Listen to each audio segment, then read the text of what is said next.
सबसे पहले तो यहाँ पर बैठी जो मेरी बुजुर्ग माताएं हैं, मैं उनके चरणों में सादर उनको प्रणाम करूंगा और उस माँ को प्रणाम करूंगा कि वो 84 साल की बूढ़ी माँ जिसका बेटा देश के खातिर शहीद हो जाता है, लेकिन वो माँ आज भी अपना फर्ज निभाने के लिए यहाँ पर आ रही है।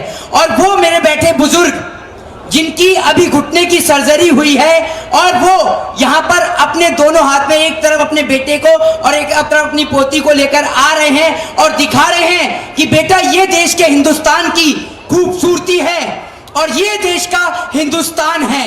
और जब बात हमारे हक की हो, हमारे अधिकार की हो और हमारी मिट्टी की हो तो हमें किस तरीके से जंग लड़नी चाहिए, ये हमें यहाँ आकर सिखा रहे हैं। और आज जो देश की सरकारों ने यहां देश के किसानों को सड़क पर लाके खड़ा कर दिया है, तो मैं उनको बस यही बताना चाहता हूं कि अगर इस देश के अंदर इस देश का किसान नहीं रहेगा तो बिना किसी बाढ़ के, बिना किसी सुनामी के और बिना किसी प्राकृतिक आपदा के देश के अंदर भूखमरी छा जाएगी, देश भूख से ग्रस्त हो जाएगा। और देश की सरकारें जो कहती हैं कि ये पाकिस्तानी है, ये खालिस्तानी है, ये आतंकवादी हैं, तो मैं उनसे कहना चाहता हूं कि आप देश के किसान को उस दिन खालिस्तानी, पाकिस्तानी या आतंकवादी कहिएगा जिस दिन आपके पास इतनी टेक्नोलॉजी आ जाए कि आप कंप्यूटर से बैठे बैठे गन्ना उगा सकें, कंप्यूटर से बैठे बैठे ज्वार उगा सकें, मक्का उगा सकें या बाजरा उगा सकें। उसके लिए सुबह 4 बजे उठ के खेत में जाना होता है। जब प्रधानमंत्री मोदी अपने मखमली कंबल और बिस्तर को नहीं छोड़ते, उस समय ठंड के अंदर देश का किसान सुबह 4 बजे उठकर खेत में जाता है और कश्मीर से कन्याकुमारी तक देश के तमाम लोगों के पेट भरने का काम करता है। और आज ये दिन इतिहास में काले अक्षरों से लिखे जाएंगे कि आज देश की सरकारें उन लोगों से तिरंगे का प्रमाण मांग रही हैं कि जिनके बेटे खुद तिरंगे में लिपट कर आते हैं। और जब इनके बेटे तिरंगे में लिपट के आते हैं ना, तो इनके पिताएं जो हैं वो आंसू नहीं बहाया करते बल्कि छाती चौड़ी करके कहते हैं कि मेरा बेटा देश के खातिर शहीद हुआ और मुझे गर्व है अपने बेटे के ऊपर। और आज ये जो सेलिब्रिटी जो बोल रहे हैं, एक तो होते हैं सेलिब्रिटी जो सी वाले होते हैं, ये एस वाले हैं, सेल वाले सेलिब्रिटी, समझ रहे हैं आप। यहाँ बहुत सारे लोग बैठे, हजारों की तादाद में, लाखों की तादाद में, मुझे तो आज तक कोई नहीं मिला। अगर आपको कोई भाई पता हो तो आप बीच में से खड़े होकर मुझे उसका नाम बताइए। एक ऐसे देश के अंदर सेलिब्रिटी का नाम बता दीजिए जिसका बेटा देश के खातिर शहीद हुआ हो, या देश के अंदर एक ऐसे नेता का नाम बता दीजिए जिसका बेटा देश के खातिर शहीद हुआ हो।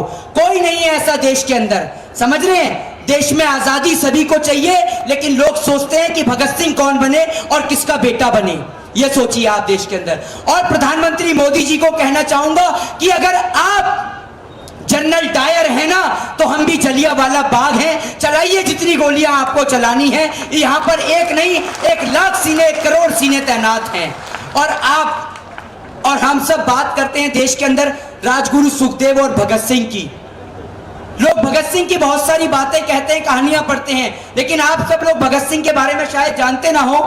भगत सिंह अपने घर को छोड़कर चले जाते हैं, और भगत सिंह अपने घर को इसलिए छोड़कर जाते हैं, उनकी दादी उनकी शादी की बात चला रही होती हैं।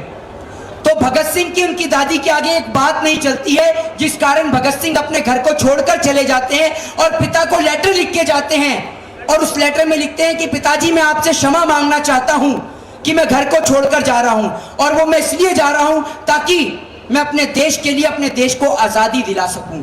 और उस दिन का दिन था और देश की आजादी का दिन था और देश की भगत सिंह की फांसी का दिन था। भगत सिंह कभी अपने घर पे लौटकर नहीं आए। तो आप और हम देश के अंदर आज अगर यहाँ पर बैठ के बोल रहे हैं ना, और मीडिया के लिए कहना चाहूंगा कि जितना बरेली के बाजार का झुमका नहीं गिरा, उतना मोदी सरकार के राज में मीडिया का स्तर गिर चुका है। और आज आप और हम जो बोल रहे हैं ना यहाँ पर, और मैं भी जो यहाँ पर खड़े होकर बोल रहा हूं, ये देन है देश के अंदर उन क्रांतिकारियों की, उन राजगुरु सुखदेव, मौलाना अब्दुल कलाम आजाद, भगत शहीद चंद्र। और हम किसी अंग्रेज के घर में बैठ के उसके जूते और चप्पल साफ कर रहे होते तो ये आजादी हमें देश के उन क्रांतिकारियों ने दिलवाई है। तो फैसला आपको और हमें करना है, क्योंकि अगर किसान जवान इस देश की नींव है तो जवान इस देश की छत है, और हमें छत और नींव दोनों मजबूत चाहिए। ना हमें सरहद पे जवान की शहादत चाहिए, ना खेत के अंदर किसान की आत्महत्या चाहिए, हमें दोनों पे ही रोक और पाबंदी चाहिए। तो सोचना आपको और हमें है, या तो देश को दोबारा से गुलामी की तादाद पे ले जाएं, या फिर ऐसे लोग जो रहते इस देश में हैं, खाते इस देश का हैं, लेकिन पसंद उन्हें पाकिस्तान की बिरयानी आती है, ऐसे लोगों को चुनना है। तो फैसला आपके और हमारे हाथ में है। और देश के अंदर जो लोग कहते हैं ना कि यहां पर तो बैठने की संख्या बहुत कम है, तो भाई आपको भी मौका है, एक बार आकर तो देखिए। ये देश का किसान है, और ये आंखें आंसू आ जाता है कि हमारे होते हुए जो हमारे बड़े बुजुर्ग, हमारी माताएं बहनें, जिन्हें घर में होना चाहिए, अपने बच्चों को सिखाया जाना चाहिए, पढ़ाया जाना चाहिए, वो आज भी आपको और हमें सिखा रही हैं यहां आके कि कैसे हमने इस देश को आजाद कराया अंग्रेजों के चंगुल से। और आपको और हमें इस देश को दोबारा से गुलाम नहीं होने देना, क्योंकि सारा ही देश जानता है कि आज जो लोग हैं ना, ये लोग वो लोग हैं कि जब सारा देश अंग्रेजों से लड़ाई लड़ रहा था, लोहा लड़ रहा था, ये लोग रानी विक्टोरिया को सलाम ठोकने में लग रहे थे, अंग्रेजों के जूते और चप्पल चाटने में लगे हुए थे। तभी तो 80,000 स्वतंत्रता सेनानियों में से सिर्फ एकमात्र सावरकर था जिसने माफीनामा लिखा। तभी तो उसे ब्रिटिश गवर्नमेंट जो है 60 रुपए पेंशन देती थी, वरना बता दीजिए। क्योंकि और आज जो लोग कहते हैं ना कि किसान के अंदर यहाँ पर जाति और धर्म से जोड़ने का काम करते हैं, तो मैं उनको बता दूं कि यह आंदोलन ना पंजाब का है ना हरियाणा का है, यह आंदोलन मेरे देश के हिंदुस्तान का है, उस हर एक नागरिक का है जो देश के अंदर किसान के पैदा किए हुए अनाज को खाता है। और जब बात आज उसके अनाज के, उसके रोटी का कर्ज अदा करने की है, तो अगर आप लोग अपने पैरों को पीछे हटा लेंगे ना, तो आप लोग कायर और बुज़दिल कहलाए जाएंगे। क्योंकि अगर आपका खून जाति और धर्म के नाम पर धधकता है ना, और किसान के नाम पर नहीं धधकता, तो आप समझ लीजिए कि आपका खून नहीं, वो पानी है, और उस पानी का कोई इलाज नहीं है। तो किसान के नाम पर जागिए, क्योंकि अगर किसान नहीं रहेगा तो देश में भुखमरी छा जाएगी। और अंत में अपनी वाणी को विराम देते हुए कहना चाहता हूं, क्योंकि देश के लोगों को भूलने की बहुत गंदी आदत है। आप और हम, क्योंकि मैं उस समय नहीं था, लेकिन बैठे मेरे यहां पर बुजुर्ग उस समय जरूर थे, कि जब हमारे देश के अंदर अमेरिका से वो सड़ा हुआ वो पीएल लाल गेहूं आता था, जिसे खाकर देश के लोग बीमार होते थे, तब भारत देश में नारा दिया गया, जय जवान जय किसान का नारा, कि भूखे मर जाएंगे लेकिन अमेरिका से सड़ा हुआ गेहूं नहीं लाएंगे। लेकिन आज देश की सरकार दोबारा से वही नौबत लाने को खड़ी कर रही है। अरे एक बात आप मुझे बताइए, मात्र चंद उद्योगपतियों के खातिर देश के तमाम किसानों को बलि का बकरा बनाना क्या जायज है? अरे सरकारें और प्रधानमंत्री मोदी जी के झूठ के बारे में तो क्या बोला जाए, ये तो पूरा देश ही जानता है। ये इतना झूठ बोलते हैं, कहते हैं भाइयों बहनों मित्रों, हवाई चप्पल वाला भी हवाई यात्रा करेगा। और आप ये देखिए, पहले तो कोविड के दौरान लोगों के पैर से हवाई चप्पल छीन ली, और अब एयरपोर्ट ही फेंक दिया, तो ना रहेगा बांस और ना बजेगी बांसुरी। तो ये वो लोग हैं, इन्होंने देश में कुछ बनाया नहीं है, लेकिन बेचा बहुत कुछ है।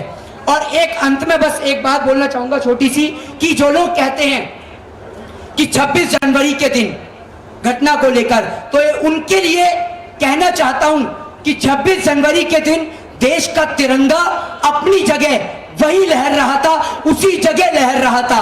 तिरंगे को इस देश के अंदर ना कभी आंच आ सकती थी, ना है और ना आएगी। और जिस दिन तिरंगे को आंच आएगी, हम लोग भारत देश के नागरिक अपना गर्दन कटवा सकते हैं, लेकिन तिरंगे को आंच नहीं आने दे सकते। और ये वही माए हैं जो अपने सीने पे पत्थर रखकर बेटों को सरहद की हिफाजत करने के लिए भेजती हैं। किसी नेता के अंदर इतना दम नहीं, उस नेता के अंदर इतना दम नहीं है कि अपने बेटे को सरहद की हिफाजत करने के लिए भेज सके। पढ़ने के लिए विदेश जरूर भेज सकता है, लेकिन सरहद की हिफाजत करने के लिए सरहद पे नहीं भेज सकता। तो एक बार आप लोगों को दिल से सैल्यूट है। जय हिंद, जय भारत, वंदे मातरम।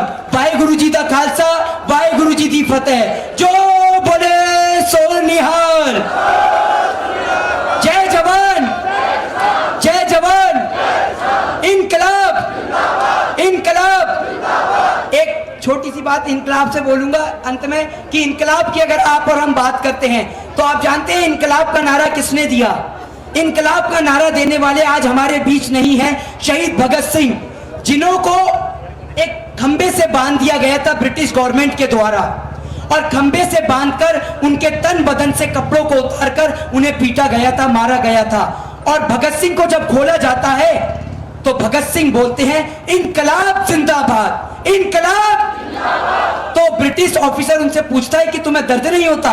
तो भगत सिंह कहते हैं कि मुझे दर्द नहीं होता, मुझे दर्द जब होता है कि जब आप मेरे देश के लोगों को प्रताड़ित करते हैं, उन्हें शोषित करते हैं। तो देख लीजिए आप लोग, उस मां के रक्त को, उस देश के आजाद के वीर के रक्त को हमें व्यर्थ नहीं जाने देना है, और देश के किसान को, आपको और हमें हर तरीके से समर्थन देना है।